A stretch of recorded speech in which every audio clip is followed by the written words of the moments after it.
तो दोस्तों, स्वागत है आप सबका verbal math by Ahmad YouTube channel पर। आज से हम लोग शुरू कर रहे हैं ये यूपी पुलिस कांस्टेबल भर्ती के लिए घटना चक्र की ये बुक कि मैथ्स की सॉल्विंग। हम लोग मैथ के सेक्शन का सॉल्व करेंगे, केवल मैथ का करेंगे। और आज से हम लोग शुरू करते हैं। ये पहला जो हमारा सेट होगा ये यूपी पुलिस कांस्टेबल से होगा। ये जो जेल वार्डन इसमें दिया हुआ है, कुछ पोस्ट है जेल वार्डन और घुड़सवार फायरमैन, इन 4 सेट को लास्ट में करेंगे। सबसे पहले हम लोग पुलिस कांस्टेबल 2019 से शुरू करते हैं और ये जो इधर के 14 सेट हैं इतने, इन सबको हम लोग पहले सॉल्व करेंगे क्योंकि यूपी पुलिस कांस्टेबल की भर्ती आई है। आपके लिए सबसे ज्यादा जरूरी ये कांस्टेबल के लिए है। तो हम लोग शुरू करते हैं। आज जो हम लोग करेंगे ये 28/1/2019 को जो हुआ था सेकंड पाली में, हम लोग इसी को शुरू करेंगे आज से। तो आगे बढ़ते हैं। देखिए जो डेट है वो 28 जनवरी 2019 के दिन जो सेकंड पाली में पेपर हुआ था, सेकंड पाली वाला पेपर, इसको हम लोग सॉल्व करेंगे। याद रखिएगा सेकंड पाली 28 जनवरी 2019 का है। तो शुरू करते हैं हम लोग। देखिए ये पहला क्वेश्चन है, ये आपका पहला क्वेश्चन है। पहला क्वेश्चन कह रहा है 256 का वर्गमूल और 16 के वर्गमूल का गुणनफल ज्ञात करें और फिर गुणनफल मतलब जो परिणाम आएगा उसका वर्गमूल निकालना है। तो इनके गुणनफल का हम लोग पहले निकालते हैं, इनके वर्गमूल का। तो देखते हैं 256 के वर्गमूल का क्या होगा। 256 का ये वर्गमूल हो गया और इनका गुणनफल 16 का गुणनफल। अब ये जो गुणनफल आएगा इसका बोल रहा है कि आप इसका भी वर्गमूल निकालिए। ये जो गुणनफल है इसका वर्गमूल निकालेंगे। तो आप पहले इस अंडर रूट के अंदर में जो आ रहा है, अंदर आ रहा है 256 का वर्गमूल लेंगे तो 16 16 हम 256 हो जाता है, तो 16 हो जाएगा ये। और ये होता है 4 चौके 16 होता है, तो 4 को 4 बार करेंगे तो 4 चौके 16, तो ये हो जाएगा 4 हो जाएगा। इसका वर्गमूल निकल गया। अब इन दोनों के गुणनफल का जो वर्गमूल निकाला जाएगा, तो इन दोनों का गुणनफल देखते हैं कितना हो जाएगा। 16 चौके 64 हो जाएगा और 64 8 का स्क्वायर होता है, तो ये इसका वर्गमूल निकल के 8 आ जाएगा। तो आपका जो आंसर हो जाएगा ये सी ऑप्शन आंसर हो जाएगा। चलिए अगला क्वेश्चन देखते हैं। हम लोग ये 39 नंबर किए हैं, बुक में 39 नंबर पे ही दिया हुआ है, जहां जैसे दिया हुआ है वैसे ही किया जा रहा है। चलिए अगला क्वेश्चन देखते हैं। हम जो बुक में दिया है उससे हम अलग अलग टाइप से सॉल्व कराने की कोशिश करेंगे, अलग मेथड के साथ। और जिसके जो मेथड अलग नहीं है, बेसिक ही है, तो उसको बेसिक से ही बताया जाएगा। उसके लिए कोई तरीका नहीं है, लेकिन कोशिश करेंगे कि थोड़ा अच्छे से बताने की। चलिए ये क्वेश्चन दिया हुआ है, 2 कुर्सियां और 1 मेज का दाम 170 रुपया है। 5 कुर्सियां और 4 मेज का दाम 530 में खरीदी जा सकती हैं, तो एक कुर्सी का दाम बताना है, एक कुर्सी की लागत मूल्य। तो मान लेते हैं कि एक कुर्सी का दाम x है और y है, तो आपको x का मान निकालना है क्योंकि कुर्सी का दाम x है। तो हम लोग पहले एक समीकरण बनाते हैं। आप ये मत समझिए कि किताब की तरह से है सॉल्यूशन इसका। चलिए देखते हैं, 2 कुर्सी का दाम 2x हो जाएगा और एक मेज का दाम अगर जोड़ा जाता है y, तो ये हो जाएगा 170। ठीक, अब ये 2 कुर्सी हैं, ये एक मेज है, तो एक मेज को निकालेंगे तो 170 माइनस 2x हो जाएगा। तो ये निकल के आ गया क्या, एक कुर्सी का दाम, सॉरी एक कुर्सी नहीं, एक मेज का दाम है। ये जो है आपकी ये मेज है, ये मेज का निकल के आ गया। अब फिर अगले समीकरण पे जाते हैं। अगले समीकरण में ये कह रहा है 5 कुर्सी हैं, 5 कुर्सी है मतलब 5x हो जाएगा और ये 4 मेज है मतलब 4y होना चाहिए। ठीक, तो इसको यहां पर लिखते हैं। देखिए 5x और 4y मतलब 4 कुर्सी, तो एक कुर्सी का दाम कितना है, इतना आया है 170 माइनस 2x। तो y की जगह पर हम यही चीज रख देंगे 170 माइनस 2x, ब्रैकेट लगा देंगे, इसे गुणा कर देते हैं, गुणे का निशान लगा देते हैं। हाँ, तो ये कह रहा है पांच कुर्सी और 4 मेज का दाम कितना क्वेश्चन में दिया है, 530 दिया हुआ है, 530 दिया है। अब इनको सिंप्लीफाई करते हैं, ये 5x हो जाएगा, ये इसको आप गुणा करेंगे तो 4 17 चौके 68 मतलब 680 हो जाएगा। और इसको गुणा करेंगे 4 दूनी 8 माइनस 8 हो जाएगा, माइनस 8x। इधर आपका दिया है 530 दिया है। फिर आप इसको सिंप्लीफाई करेंगे तो इस तरफ बचेगा 5x माइनस 8x बराबर 530। ये इसको इस तरफ ले जाएंगे तो माइनस में हो जाएगा, माइनस कितना हो जाएगा 680, माइनस 680 हो जाएगा। अब यहां पर इधर स्पेस बचा हुआ है, इधर सॉल्व करते हैं। देखिए ये दिया है 500, 5x में से 8x को घटाएंगे तो माइनस 3x बचेगा। माइनस इसलिए है क्योंकि बड़ी गिनती माइनस में है। अब यहां पर इसको घटाएंगे तो 530 में से 680 घटाएंगे तो माइनस 150, यहां पर भी बड़ी गिनती है इसलिए माइनस लिया गया है। अब x बराबर माइनस 150, अब 3 इधर आएगा तो इधर जो है ना बटे में चला जाएगा।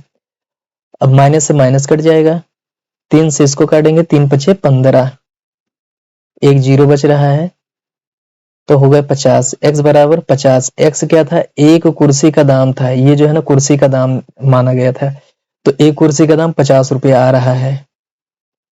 तो एक कुर्सी का दाम 50 मतलब आपका आंसर बी हो जाएगा 50 रुपये। चलिए अगला क्वेश्चन देखते हैं।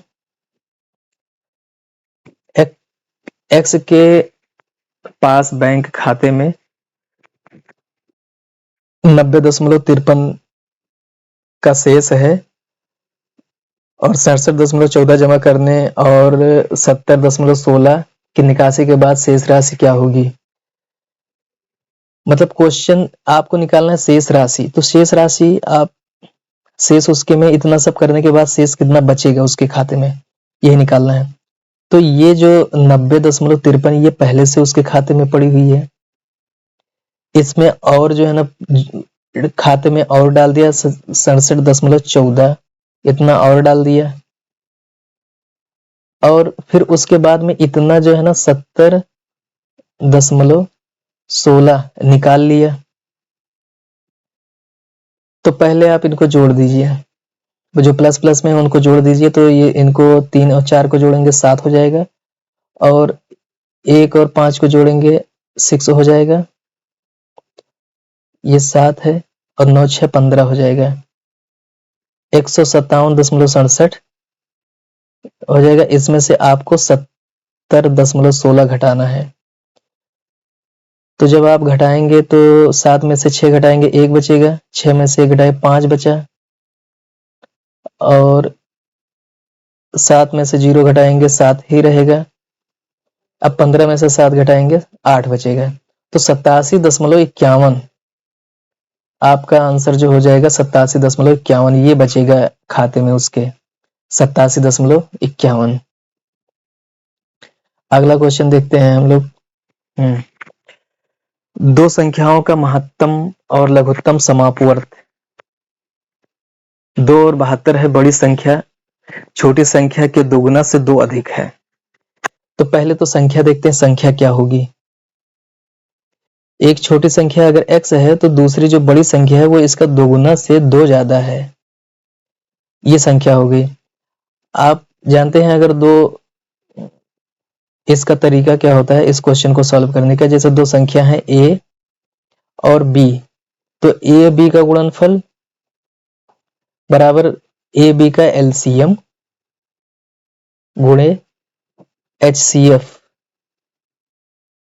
ये फार्मूला होता है।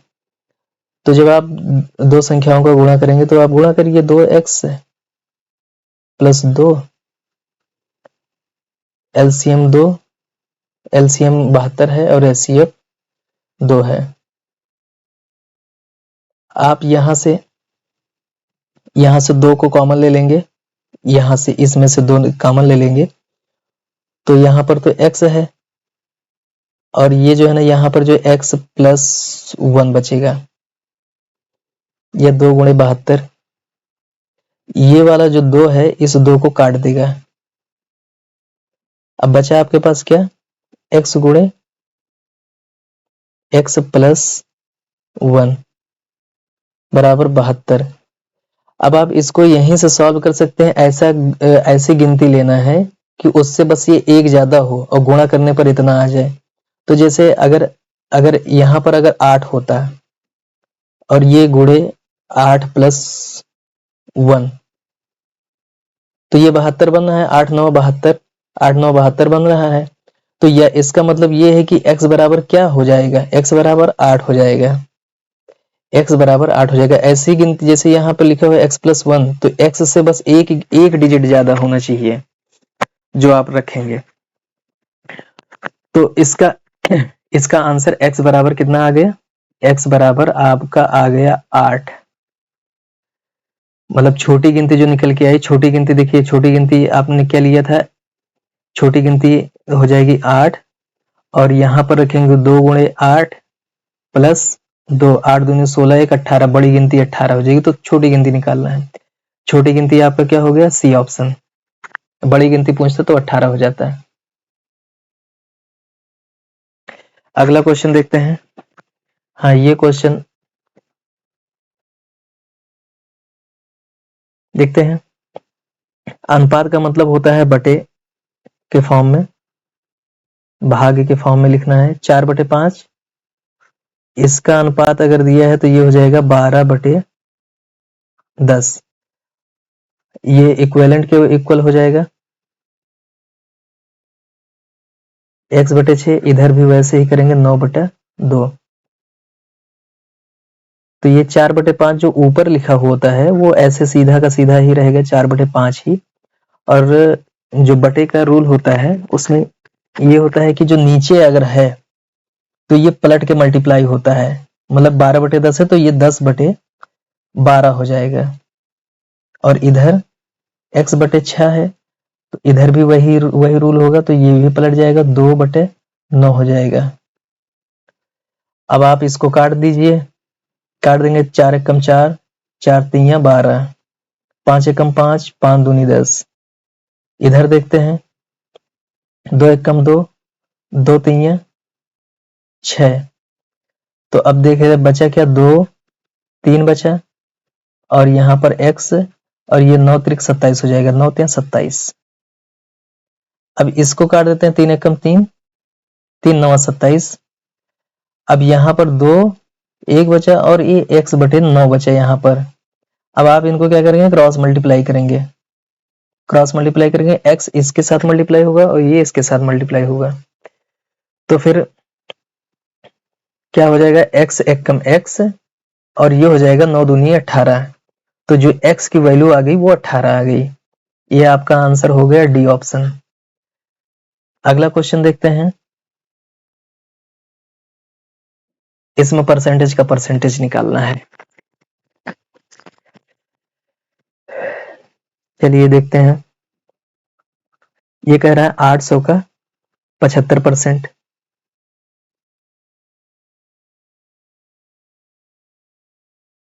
और अब ये जो आया है इसका 120%,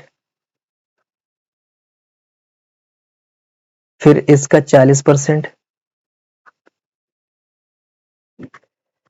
अब ये जो 2 जीरो है यहाँ के, इस 2 जीरो से काट दिए, इस 2 जीरो को इन 2 जीरो से काट दिए। अब देखते हैं, ये 25 से कटेगा, 25 तियां 75 और 25 चौके 100, 25 चौके 100 और ये 4 इस 4 से कट जाएगा। अब देखते हैं बचा क्या, 8 बचा यहाँ पे, यहाँ 3 बचा और यहाँ पे 12 बचा। अब इनको आप मल्टीप्लाई करेंगे तो 8 3 24, 24 गुणे 12, तो ये 12 से मल्टीप्लाई करेंगे, 12 चौके 48, बचा 4, और 12 दूना 24, 4 28, तो 288 आपका आंसर हो जाएगा। 288 आप इसको कैलकुलेट करेंगे, 288 आएगा। 288 हो गया। चलिए अगला क्वेश्चन देखते हैं हम लोग। अगला क्वेश्चन है कि यदि एक वस्तु 300 रुपए में खरीदी गई और मरम्मत पर 50 रुपए खर्च किए गए, इसे वह अंकित मूल्य पर लाभ पर बेचना चाहे जो लागत मूल्य से 10% अधिक है। 10% अधिक कौन है लागत मूल्य से? अंकित मूल्य। चलिए देखते हैं।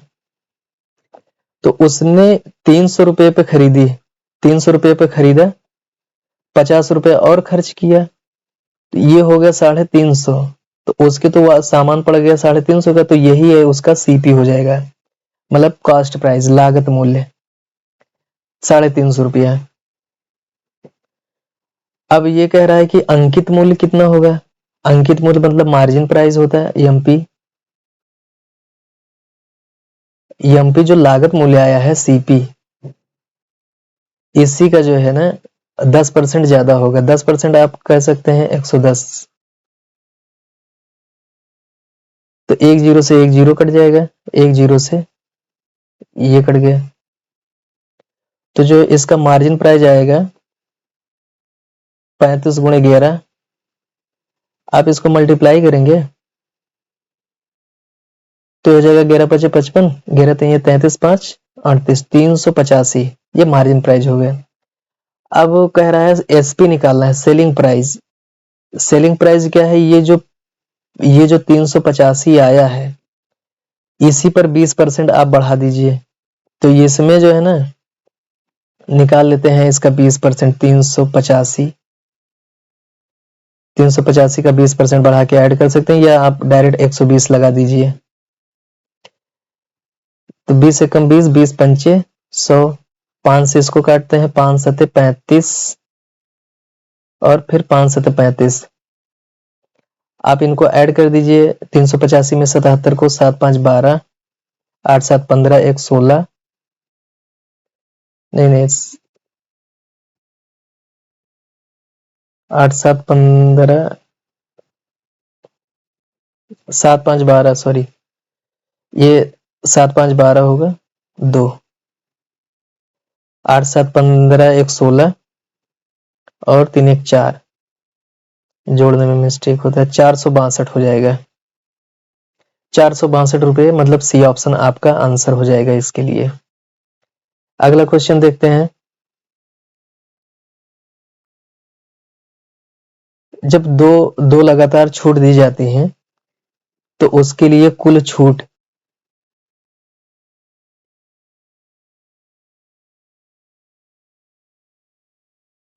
का ये फार्मूला होता है x plus y minus x गुणे वाई अपॉन 100। तो आप जोड़िए 20 प्लस 10 माइनस 20 गुणे 10 बटे 100, 30, और ये दो जीरो इनसे कट जाएंगे, तो -2 बचेगा 28। 28% ही कुल छूट इनको हुई 28% की छूट, बी ऑप्शन। अगला क्वेश्चन देखते हैं।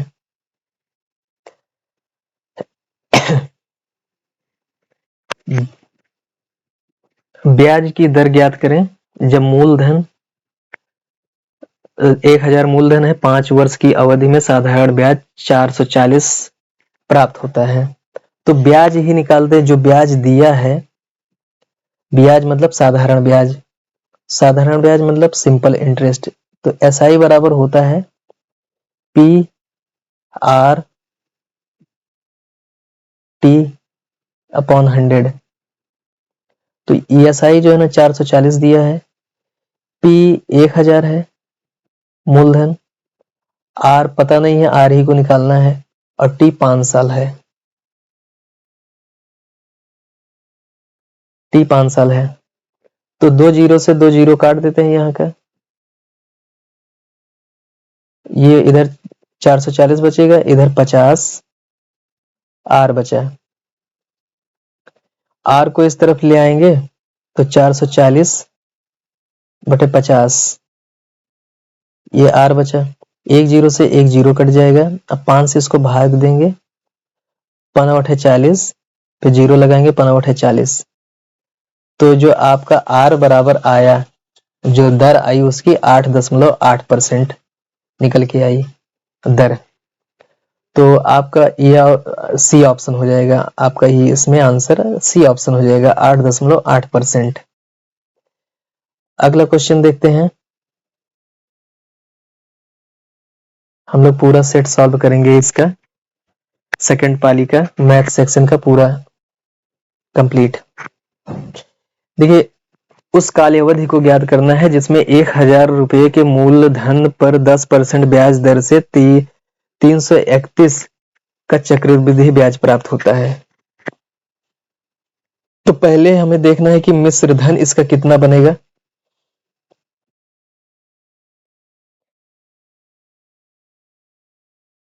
मिश्र धन क्या होता है, मूलधन प्लस ब्याज।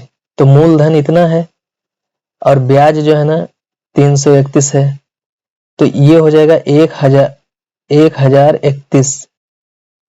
1031, एक मिनट इसको मिटा देते हैं, गड़बड़ हो गया है। इसका जो मूलधन हो जाएगा 1031 हो जाएगा,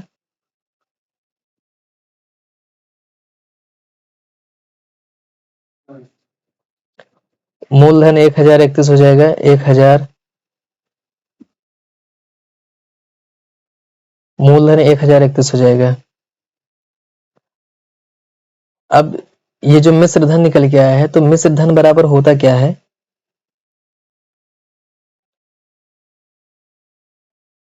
मिश्र धन बराबर मूलधन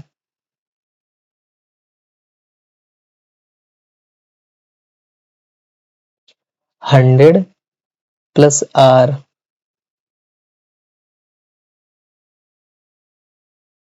ये टी का होल पावर होती है।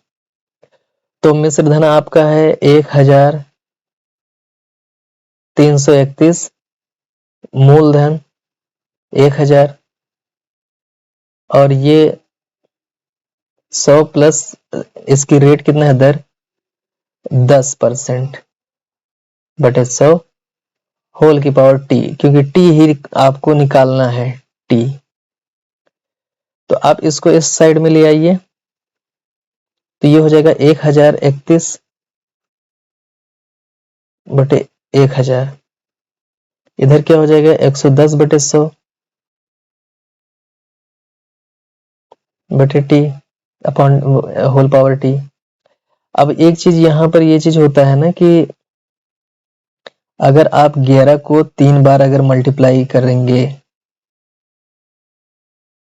तो ये चीज आएगा, मतलब 11 क्यूब बराबर 11 की पावर 3 बराबर आपका यही चीज निकल के आ जाएगा।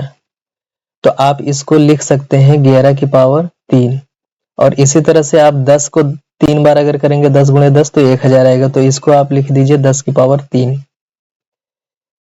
यहाँ पर क्या हो जाएगा, ये 1 जीरो से 1 जीरो कट जाएगा, तो यहाँ पर 11 बटे 10 की होल पावर टी। अब थोड़ा यहाँ पे सिंप्लीफाई कर लेते हैं, थोड़ा सा बचा हुआ है, 11 बटे 10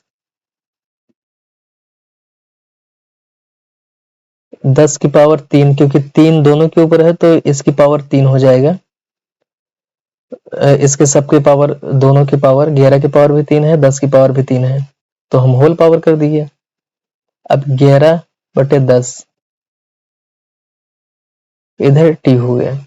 अब अगर इसको हटा दिया जाए तो टी का कंपैरिजन किसके साथ होगा, 3 के साथ होगा, मतलब टी बराबर जो आपका हो जाएगा वो 3 हो जाएगा। आप इसको हटा दीजिए क्योंकि सेम है, हटा के अगर देखेंगे तो टी के इक्वल 3 आ जाएगा।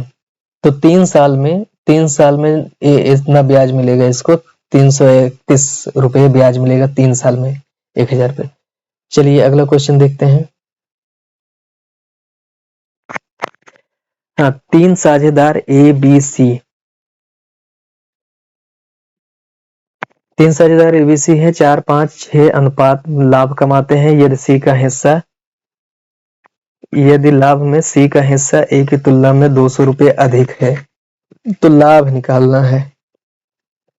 तो ये कह रहा है ना कि सी जो है ना, सी ए से कितना ज्यादा पाता है, 200 ज्यादा पाता है। सी और ए को अगर अंतर लिया जाए, घटाया जाए तो 2 आएगा।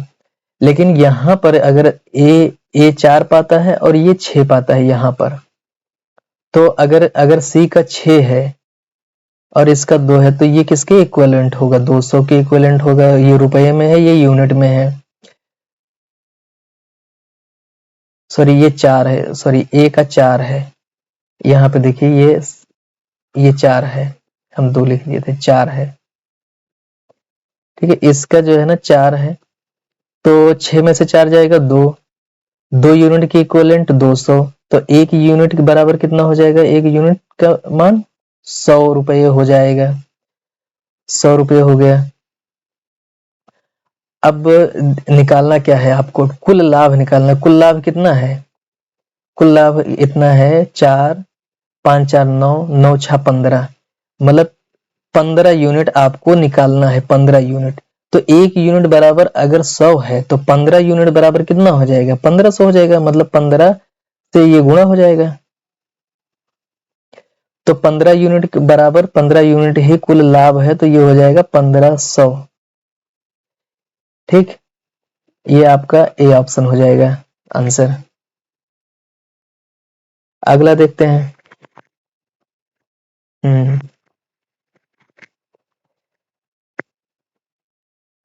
3 साझेदार ए बी और सी ने 2, 3, 4 के अनुपात में लाभ कमाया। नया साझेदार डी शामिल हुआ जिसने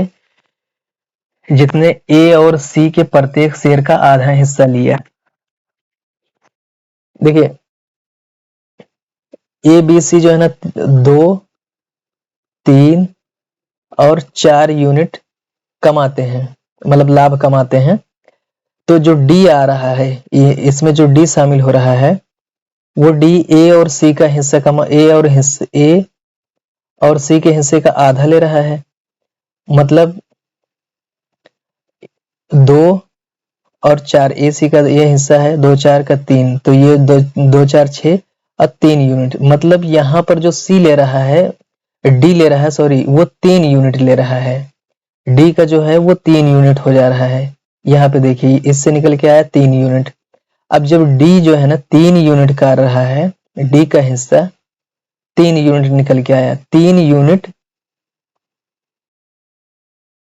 यूनिट का मतलब है, क्वेश्चन में कह रहा है रुपये में, 100 रुपये में कह रहा है कि 3 यूनिट जो निकल के आया है ये 100 रुपये के बराबर है।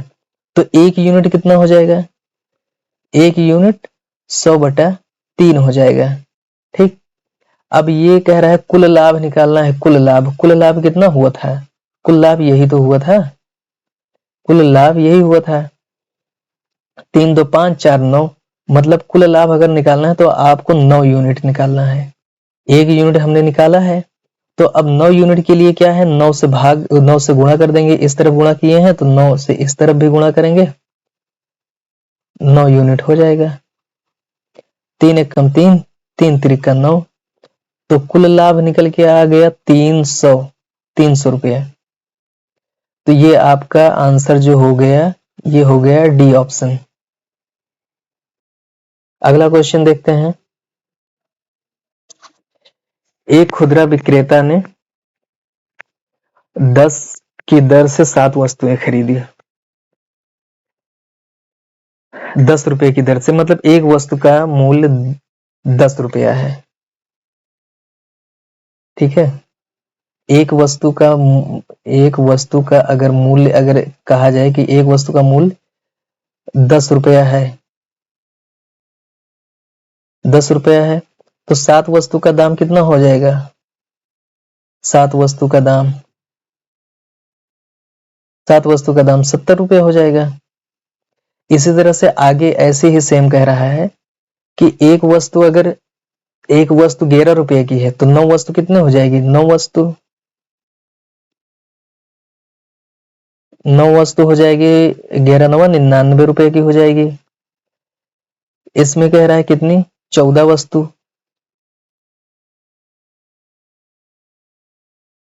14 वस्तु अगर निकालते हैं 14 वस्तु तो कितना हो जाएगा? 15 की दर से 15 गुणे 14 अगर करेंगे 15 गुणे 14 कितना हो जाएगा? ये 14 पंचे 70 के 0 और 14 एकम 14 7 21 210 रुपया हो जाएगा। तो अब ये कह रहा है ना औसत लागत मूल्य, पहले तो औसत लागत मूल्य निकालना है। औसत आप जानते हैं औसत बराबर होता क्या है? औसत बराबर कुल योग बटे कुल संख्या वस्तुओं की। कुल संख्या तो कुल योग कितना हो जाएगा? कुल योग आप अगर निकालेंगे तो यही हो जाएगा 70 प्लस 99 प्लस 210। और वस्तु कितना है? कुल संख्या कितनी है? 7 है, 9 है और ये 14 है। तो आप इनको जोड़ेंगे टोटल तो 379 और ये हो जाएगा कितना? 30 हो जाएगा। अब ये चीज निकल के आ गया, ये औसत मूल्य निकल के आ गया। अब मूल्य को कह रहा है इसको कितने पे बेचा जाए कि 20% का लाभ हो। तो अब इसको निकालना है एसपी, सेलिंग प्राइस निकालना है। तो अब ये समझिए औसत मूल्य निकल के आया है 379। अब इसका औसत मूल्य निकालना है बिक्री मूल्य। तो आप इस पे 20% लाभ होता है तो 20 बढ़ा देंगे, 20% बढ़ा देंगे तो 120 बटा 100 हो जाएगा। अब इनको काटते हैं, ये 1 0 से 1 0 कट गया, 3 एकम 3 3 चौके 12 3 चौके 12। अब आप देखेंगे कि आप यहाँ पर देखिए, यहाँ समझने की जगह से बहुत ही शॉर्टकट वो है कि आप यहाँ से समझ करके इतने से ही कैलकुलेशन नहीं करना पड़ेगा, इतने से ही आप आंसर को पकड़ सकते हैं। देखिए आप इनको इससे जब गुणा करेंगे तो 4 9 36 आएगा, मतलब लास्ट में 6 आएगा। तो न लास्ट में 6 यहाँ पर है, न यहाँ पर है, न यहाँ पर है, फिर यहाँ पर है। तो आपका यही आंसर हो ही जाएगा, यही आंसर बनेगा। आप अगर कैलकुलेट करना चाहें तो आप गुणा कर लीजिए। तो 4 9 36 और 4 7 28 3 31 31 के 1 और 4 9 36 सॉरी 4 3 12 12 3 15 और फिर 100 से भाग देंगे तो दो जीरो है, 2 दशमलव लग जाएगा। तो यही आपका आंसर आ गया। आप अगर ऑप्शन से पकड़ना चाहें तो यहीं पे इतने पे ही कर सकते थे, इतना करने की जरूरत नहीं पड़ती। चलिए ये क्वेश्चन देखते हैं। ए और बी 12 दिनों में, बी और सी 16 दिनों में, ए और सी 24 दिनों में पूरा कर सकते हैं। वे तीनों मिलकर कितना करेंगे? तो पहले हम लोग निकालते हैं कुल काम कितना है, टोटल वर्क निकालते हैं। कुल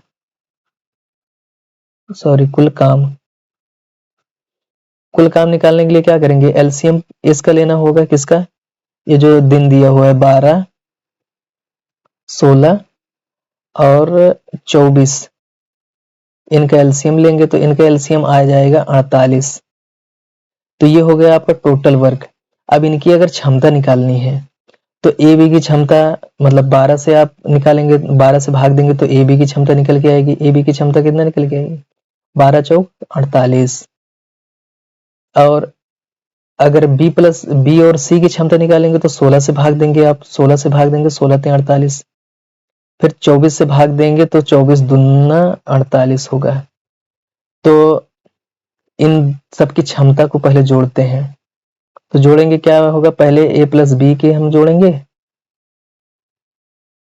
फिर जो है ना जोड़ेंगे b प्लस सी का जोड़ेंगे, b और c हैं, फिर c और a को जोड़ देंगे। तो ए बी की कितना क्षमता है, 4 है, बी सी की 3 है और ए सी की 2 आई है। तो इधर देखिए ए यहाँ पर भी है, ए यहाँ पर भी है, बी है यहाँ, तो सब 2-2 बार है। तो 2-2 बार अगर लिखना है तो ए 2 कॉमन ले लेंगे जोड़ के, सब 2-2 बार है। तो इधर कितना होगा, 4 3 7 2 9। तो ए बी सी तीनों की जो क्षमता निकल के आई है आपकी, ए बी सी जो तीनों है उनकी क्षमता जो निकल के आई है 9/2 आ गई है, 9/2 ये तीनों की क्षमता है। तो क्या करेंगे, तीनों मिल करके कितना काम करते हैं, तो तीनों की क्षमता से टोटल वर्क को भाग दे देंगे। टोटल वर्क कितना है, टोटल वर्क हमने निकाला था 48, और तीनों मिलकर के काम करते हैं। तो तीनों मिलकर के एक दिन में कितना करते हैं, 9.2 ये क्षमता है एक दिन की। तो इसे से भाग दे देंगे, कितना टाइम लगेगा, तो 48 गुणे 2/9। तो 3 से भाग देते हैं, 3 एकम 3, ये हो जाएगा 16, 16 3 48 हो जाएगा। ऊपर ये 16 और 2 मल्टीप्लाई हो जाएगा, 16 दूना 32, 32/3। आप 3 से भाग देंगे, 3 एकम 3, सॉरी 3 धामा 30, बचा कितना, 2 बचा, दशमलव लगा देंगे तो ये 20 हो जाएगा। फिर 3 छक 18, फिर 2 बचा, फिर 3 छक 18, फिर 3 छक 18, ये ऐसे कटते जा रहा है, ये कटेगा नहीं। तो ये हम इसको क्या करेंगे, ये इतना जो है ना, इतने जगह पर एक बढ़ा लेते हैं और बढ़ा के 2 दशमलव बाद छोड़ देंगे, तो 10.67 दिन लगेगा लगभग। ये इतने दिनों में तीनों मिलकर के काम को कंप्लीट कर डालेंगे। चलते हैं अगला क्वेश्चन देखते हैं, बुक में जो 53वें नंबर पे दिया है। देखिए इस क्वेश्चन की एक बढ़िया ट्रिक होती है। अगर ऐसे क्वेश्चन अगर दिए होते हैं कि एक बार अगर जा रहा है, दूसरी उसी दूरी को वापस आ रहा है, और टोटल टाइम दिया है, तो उसके लिए फार्मूला, ये ट्रिक होती है, कुल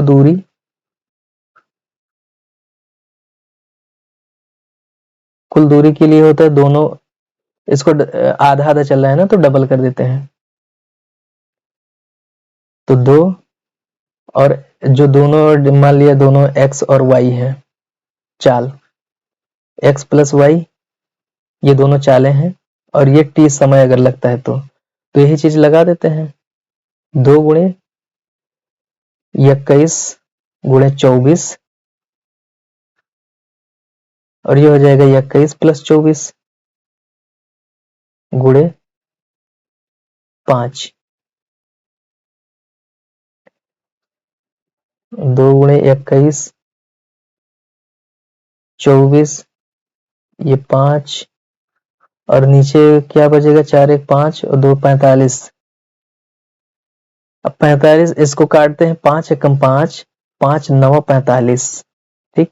फिर 3 से काटते हैं, 3 एकम 3, 3 त्रिका 9, और ये हो जाएगा 3 9 8 24। फिर 3 से काट देंगे, ये कट जाएगा, 3 से 21। अब आपके पास 2 7 और 8, ये इतना बचा है। आप इसको मल्टीप्लाई करेंगे, 7 दूनी 14, 14 8 112 होता है, 14 8 112, ये आपका 112 किलोमीटर आपकी डिस्टेंस निकल के आ जाएगी, जो दूरी है टोटल 112 किलोमीटर। चलते हैं अगला क्वेश्चन देखते हैं हम लोग। अगला क्वेश्चन ये है, 2 रेलगाड़ियों की गति का अनुपात 5:6 है, ठीक। 2 रेलगाड़ियों के गति का अनुपात 5:6 है। तो दूसरी रेलगाड़ी की जो 5 घंटे में 40 किलोमीटर 450 किलोमीटर दूरी तय करती है, तो दूसरी रेलगाड़ी की गति कितना दी हुई है, 6 यूनिट, 6 यूनिट। और वैसे गति कितना निकल के आएगी, चाल बराबर क्या होता है, दूरी बटा समय। तो दूरी कितना है, 450 मीटर, किलोमीटर बटे 5। तो 6 यूनिट बराबर इतना आएगा, 5 9 45।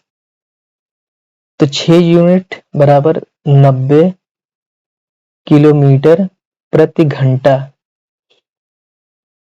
तो 1 यूनिट बराबर कितना हो जाएगा, 1 यूनिट बराबर 15 छक्का 90 होता है, इधर ये आ जाएगा, इस तरफ आ जाएगा 6, तो ये हो जाएगा 15। तो 1 यूनिट बराबर आपका निकल के आया 15 किलोमीटर प्रति घंटा।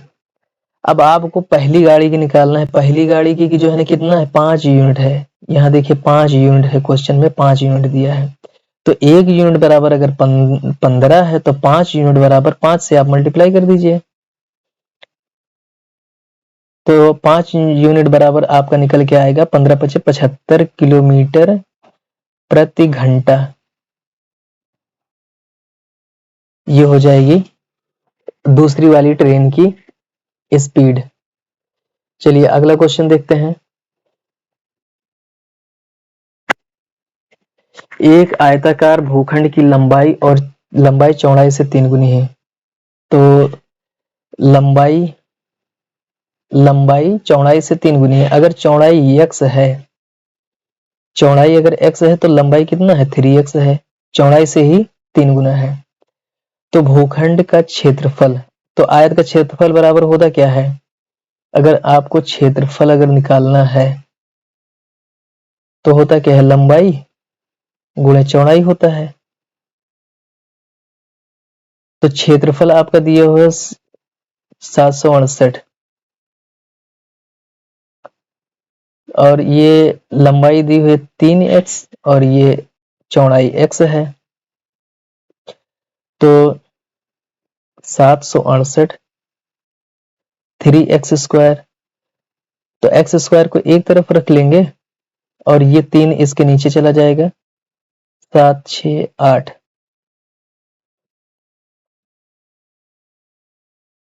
सात 6 8 बटा 3। तो इसको आप जब भाग देंगे तो 3 दूनी 6, 3 × 5 = 15, 3 × 6 = 18। तो x² बराबर आ गया आपका 256। x² बराबर 256। तो जब स्क्वायर हटाएंगे तो अंडर रूट लग जाएगा, जब x हटाएंगे तो अंडर रूट आ जाएगा 256। 256। अब इसका वर्गमूल आपको लेना पड़ेगा, ये 16 × 16 होता है, 16 16 हम 256, तो इसका वर्गमूल आगे आ जाएगा 16। तो x बराबर निकल के आया 16। तो आप ये समझिए कि ये जो निकल के आया है ये 16 आ गया है, मतलब चौड़ाई, और इसको 3 गुना कर देंगे तो लंबाई हो जाएगी, मतलब ये हो जाएगा 48। 48 ये लंबाई और ये चौड़ाई। तो अब इस आपको क्या निकालना है, परिमाप निकालना है इसका।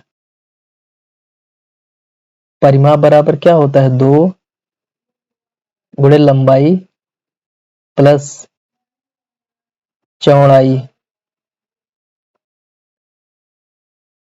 तो 2 लंबाई कितना है 48 और ये 16, तो ये कितना हो जाएगा, 2 48 और 16 64 हो जाएगा। 64 को आप मल्टीप्लाई करेंगे, 2 चौके 8, 2 छंग 12, 128 मीटर। 128 मीटर आया आपका परिमाप, जो परिमाप निकल के आएगा 128 मीटर। तो इसके जो परिमाप है वो 128 मीटर है। अब अगला क्वेश्चन देखते हैं। 3 अंकों की एक संख्या ABC, ए 100वां स्थान। 3 अंकों की एक संख्या ABC, पहले लिख लेते हैं संख्या।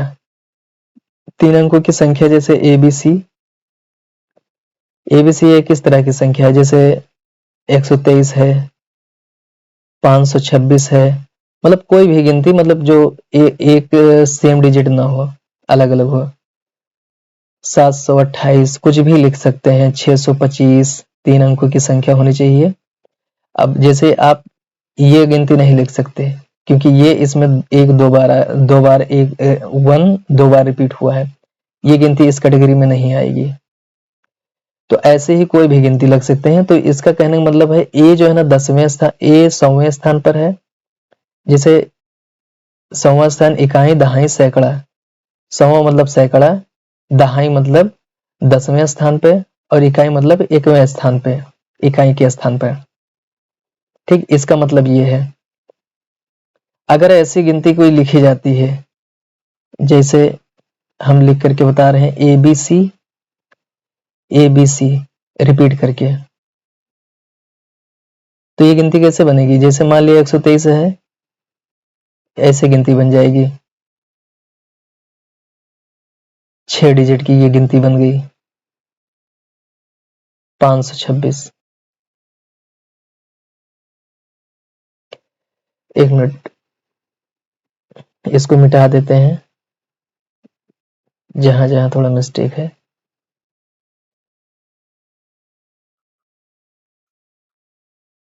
इसको भी मिटा देते हैं। तो ये गिनती ऐसे जो रिपीट कर करके बनेंगी ना, तो ये इस तरह से गिनती कह रहा है।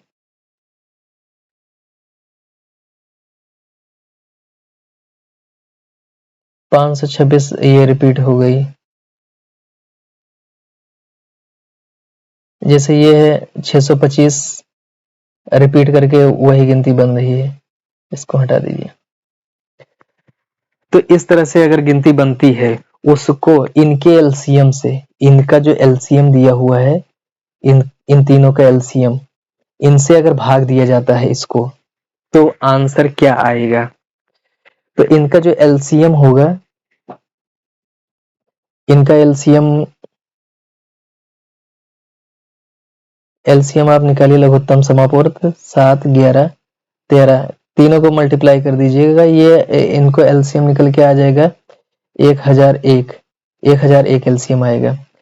अब क्वेश्चन ये कह रहा है कि ऐसी गिनती को अगर इनसे भाग दिया जाता है, मान लिया इनको भाग दिया जाता है 1 2 3 1 2 3, ये जो गिनती है इसको अगर हम इससे भाग देते हैं तो आंसर क्या आएगा? आंसर 1 2 3 ही आएगा, ये आंसर आ रहा है। ठीक, ये आंसर आ रहा है। मतलब जो जिससे रिपीट, अब इसको अगर हम इस वाले को अगर इसे 1001 से भाग देंगे तो 526 आएगा। इसको अगर करेंगे 1001 से भाग देंगे, इसको 1001 से अगर भाग देते हैं, इसको 1001 से तो 625 आएगा। इसी तरह से अब ये इसमें सब हो गए समझाने के एग्जाम्पल। अब अगर इस गिनती को ABC है, इस गिनती को अगर हम 1001 से भाग देते हैं, तो जो स्टार्टिंग के 3 डिजिट होते हैं जो रिपीट कर रहे हैं, वही 3 डिजिट आंसर आ जाता है, ABC वही आएगा। जैसे यहाँ पर स्टार्टिंग के 3 डिजिट आए हैं, तीन डिजिट स्टार्टिंग वाले, या मतलब जो रिपीट हो रहे हैं वो, वही आंसर हो जाएगा ABC। ठीक, तो इसमें जो है ना, अगर इस गिनती को अगर इसके एलसीएम से भाग देते हैं तो यही चीज आंसर हो जाएगा, ABC है। चलिए अगला क्वेश्चन देखते हैं हम लोग। 5 अंकों की एक संख्या, 5 अंकों की एक संख्या है जो 44 से विभाजित होती है, तो x के स्थान पर क्या होगा, यही निकालना है। तो ये जो गिनती लिखी हुई है 247 x 8, तो ये गिनती 44 से कट रही है। 44 से मतलब कट रही है, इसका मतलब यह है कि 4 से और 11 से, 11 चौक 44, इन दोनों से कट रही है ये गिनती। तो अगर 4 से कट रही है तो 4 क्या है ना, 4 से अगर पूरी गिनती कटती है तो ये लास्ट के जो दो अंक होते हैं वो जरूर कटते हैं, वही को चेक कर लेते हैं, लास्ट के 2 अंक। तो ये 4 से कब कटेगा? 4 से अगर यहाँ पर अगर 0.08 अगर रख देते हैं तो देखें तो 4 से कट रहा है, लेकिन तब 11 से नहीं कटेगा, तो 11 से भी कटना चाहिए। अगर यहाँ पर 1 रखते हैं, 18 रखते हैं तो 4 से चेक करें, देखें कटता है, नहीं कटता है। अगर यहाँ 2 रखते हैं, फिर 4 से चेक करते हैं, तो ये 4 सते 28 होता है, ये कट रहा है, ये 4 से कट रहा है। अब यहाँ पर अगर 2 रखा जाता है सॉरी, अगर इस जगह पर अगर 2 रखा जाता है तो 4 से भी कट रहा है, 11 से भी कट रहा है, मतलब 44 से कट जाएगा। तो आपकी जो गिनती होगी 2 4, जो गिनती आएगी 24,728 आएगी। 24,728 मतलब x के स्थान पर क्या हो जाएगा, ये हो जाएगा 2। इसके स्थान पर, x के स्थान पर 2 हो जाएगा। चलिए, अगर आपको अगली वीडियो की अपडेट के लिए आप इसको सब्सक्राइब कर लीजिए हमारे चैनल को।